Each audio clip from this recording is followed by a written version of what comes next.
कृष्ण, राधे राधे। सभी भक्तों को सादर प्रणाम। सभी भक्तों को सोमवती अमावस्या की हार्दिक शुभकामनाएं। भक्तों, सोमवार के दिन पड़ने वाली अमावस्या को सोमवती अमावस्या कहा जाता है। यह वर्ष में 2 या 3 बार आती है और सोमवती अमावस्या को किसी पर्व के रूप में भी मनाया जाता है। भक्तों, धार्मिक मान्यताओं के अनुसार सोमवती अमावस्या बेहद महत्वपूर्ण होती है। यह दिन पितरों की पूजा के लिए समर्पित है। कई लोग अपने पितरों की शांति के लिए इस शुभ दिन पर पितृ तर्पण और पितृ पूजा करते हैं। ऐसी मान्यता है इस दिन पितरों का तर्पण करने से उन्हें मोक्ष की प्राप्ति होती है, साथ ही उनका विशेष आशीर्वाद भी प्राप्त होता है। भक्तों, सोमवती अमावस्या के दिन सुबह ब्रह्म मुहूर्त में स्नान करना अच्छा माना जाता है। यदि संभव हो सके तो किसी पवित्र नदी में स्नान करना चाहिए और इसके बाद सूर्य देव को अर्घ्य देना चाहिए। साथ ही सूर्य मंत्रों का जाप करना चाहिए। इसके बाद शिव जी की पूजा करें और शिवलिंग का अभिषेक करें। इसके बाद धतूरा, पुष्प, बेलपत्र आदि शिव जी को अर्पित करें। पूजन के बाद पीपल, तुलसी, वट, आंवला आदि के पेड़ लगाने चाहिए और उनका पूजन भी करना चाहिए। भक्तों, सोमवती अमावस्या के दिन किसी पवित्र नदी में स्नान करने से आपको सभी कष्टों से मुक्ति मिल जाती है। साथ ही इस दिन पितरों के नाम से दान आदि करने से पितृ भी प्रसन्न होते हैं। इस दिन भगवान शिव का पूजन करने से सौभाग्य की प्राप्ति होती है। महाभारत में भीष्म पितामह युधिष्ठिर को इस दिन के महत्व के बारे में बताते हुए कहते हैं कि इस दिन जो मनुष्य किसी नदी में स्नान करेगा उसे समस्त कष्टों से मुक्ति मिलेगी। इस दिन पीपल के पेड़ की विधिवत पूजा करने से अवश्य लाभ मिलता है और इस दिन मौन रहकर अपने इष्ट देव के मंत्रों का जाप करने, नदी या नदियों के संगम पर स्नान करने से बहुत पुण्य मिलता है। तो भक्तों, अब रसपान कीजिए सोमवती अमावस्या की पौराणिक कथा का। सोमवती अमावस्या व्रत कथा के अनुसार एक गरीब ब्राह्मण परिवार था। उस परिवार में पति, पत्नी और उसकी एक पुत्री भी थी। उनकी पुत्री समय गुजरने के साथ साथ धीरे धीरे बड़ी होने लगी। उस पुत्री में बढ़ती उम्र के साथ सभी स्त्रियोचित सगुणों का विकास हो रहा था। वह कन्या सुंदर, संस्कारवान एवं गुणवान थी, परंतु गरीब होने के कारण उसका विवाह नहीं हो पा रहा था। एक दिन उस ब्राह्मण के घर एक साधु महाराज पधारे। साधु उस कन्या के सेवा भाव से अत्यधिक प्रसन्न हुए। कन्या को लंबी आयु का आशीर्वाद देते हुए साधु ने कहा कि इस कन्या के हाथ में विवाह योग्य रेखा नहीं है। तब ब्राह्मण दंपत्ति ने साधु से इसका उपाय पूछा कि कन्या ऐसा क्या करे कि उसके हाथ में विवाह योग बन जाए। साधु महाराज ने कुछ देर विचार करने के पश्चात अपनी अंतर्दृष्टि में ध्यान करके बताया कि कुछ ही दूरी पर एक गांव में सोना नाम की एक धोबिन महिला अपने बेटे और बहू के साथ रहती है, जो बहुत ही आचार विचार एवं संस्कार संपन्न तथा पति परायण है। यदि कन्या उस धोबिन की सेवा करे और वह महिला इसकी शादी में अपने मांग का सिंदूर लगा दे तथा उसके बाद इस कन्या का विवाह हो जाएगा, तो इस कन्या का वैधव्य योग मिट सकता है। साधु ने यह भी बताया कि वह महिला कहीं बाहर आती जाती नहीं है। यह सुनकर ब्राह्मणी ने अपनी बेटी से धोबिन की सेवा करने का प्रस्ताव रखा। अगले दिन से ही कन्या प्रातः काल ही उठकर सोना धोबिन के घर जाकर साफ सफाई व अन्य सारे कार्य करके अपने घर वापस आने लगी। एक दिन सोना धोबिन अपनी बहू से पूछती है कि तुम तो सुबह ही उठकर सारे घर का काम कर लेती हो और पता भी नहीं चलता। बहू ने कहा, माँ जी, मैंने तो सोचा कि आप उठकर सुबह सारे काम खुद ही खत्म कर लेती हैं। मैं तो देर से उठती हूँ। यह सब जानकर दोनों सास बहू घर की निगरानी करने लगी कि कौन है जो सुबह ही घर का सारा काम करके चला जाता है। कई दिनों के बाद धोबिन ने देखा कि एक कन्या मुंह ढके अंधेरे में घर में आती है और सारे काम करने के बाद चली जाती है। जब वह जाने लगी तो सोना धोबिन उसके पैरों पर गिर पड़ी। पूछने लगी कि आप कौन हैं और इस तरह छुपकर मेरे घर की चाकरी क्यों करती हैं? तब कन्या ने साधु द्वारा कही गई सारी बात बताई। सोना धोबिन पति परायण थी, अतः उसमें तेज था। वह तैयार हो गई। सोना धोबिन के पति थोड़ा अस्वस्थ थे। उन्होंने अपनी बहू से अपने लौट आने तक घर पर ही रहने को कहा। सोना धोबिन ने जैसे ही अपने मांग का सिंदूर उस कन्या की मांग में लगाया, सोना धोबिन का पति मर गया। उसे इस बात का पता चल गया। वह घर से निराजल ही चली थी, यह सोचकर कि रास्ते में कहीं पीपल का पेड़ मिलेगा तो उसे भंवरी देकर और उसकी परिक्रमा करके ही जल ग्रहण करेगी। उस दिन सोमवती अमावस्या थी। ब्राह्मण के घर मिले पुए पकवान की जगह उसने ईंट के टुकड़े से 108 बार भंवरी देकर 108 बार पीपल के पेड़ की परिक्रमा की और उसके बाद जल ग्रहण किया। ऐसा करते ही उसके पति के मृत शरीर में वापस जान आ गई। धोबिन का पति फिर से जीवित हो उठा। प्रभु, जिस प्रकार आपने धोबिन के पति की रक्षा की, उसी तरह सबके सुहाग की रक्षा करना। जय जय श्री हरि विष्णु। विष्णु भगवान की जय हो। एक साहूकार के 7 बेटे, 7 बहू और 1 बेटी थी। साहूकार के घर एक जोगी भिक्षा मांगने आता था।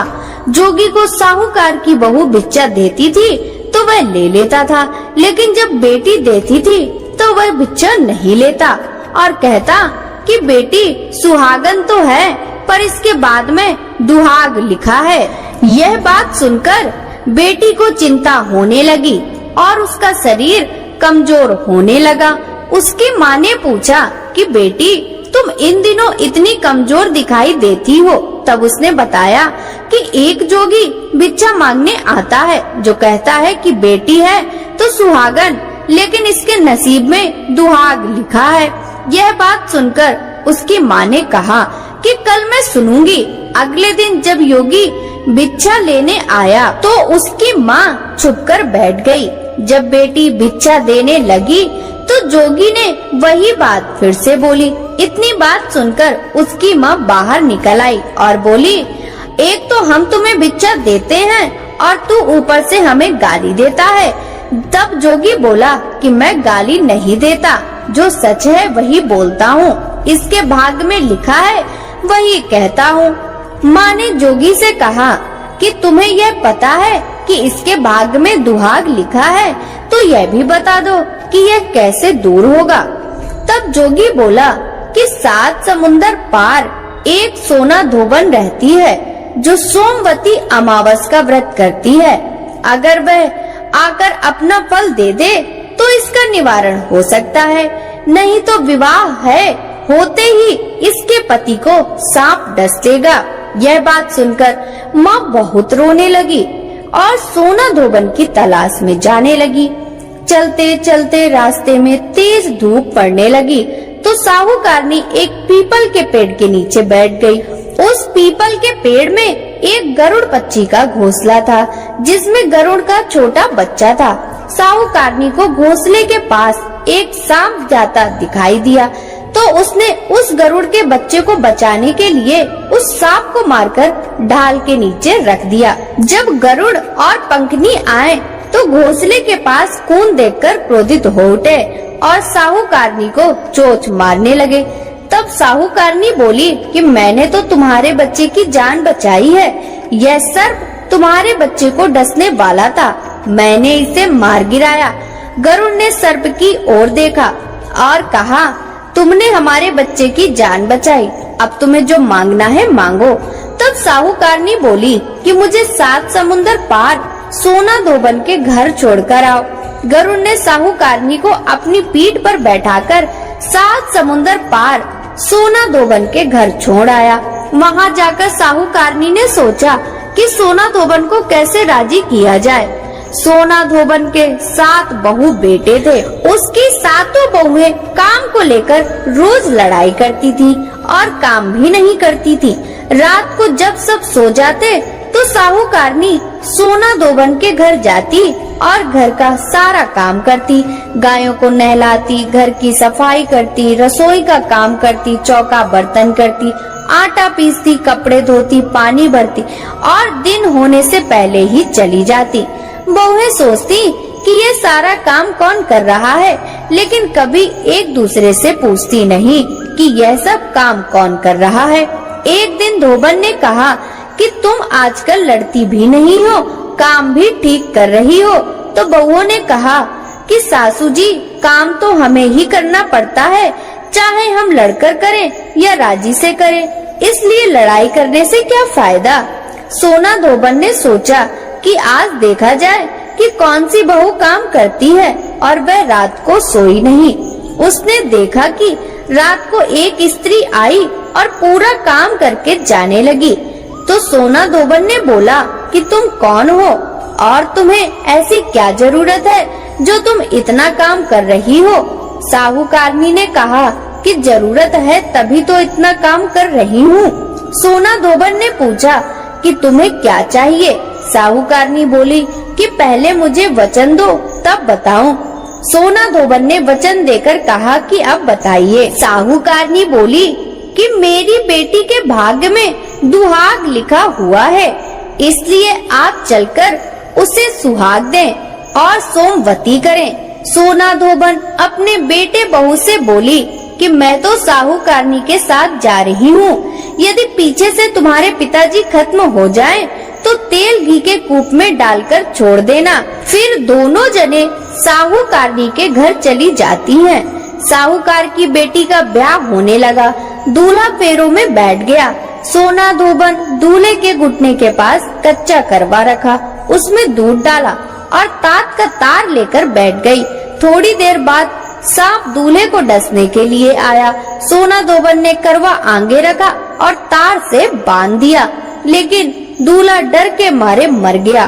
तब सोना धोबन ने टीके में से रोली निकाली, मांग में सिंदूर निकाला, आँख से काजल निकाला और मेहंदी निकालकर छोटी अंगुली से छींटे मारे और बोली कि आज दिन तक मैंने जितनी सोमवती अमावस करी, उनका फल साहूकार की बेटी को लग जाए, और आगे जो मैं सोमवती अमावस करूं वह मेरे बेटे को लगे।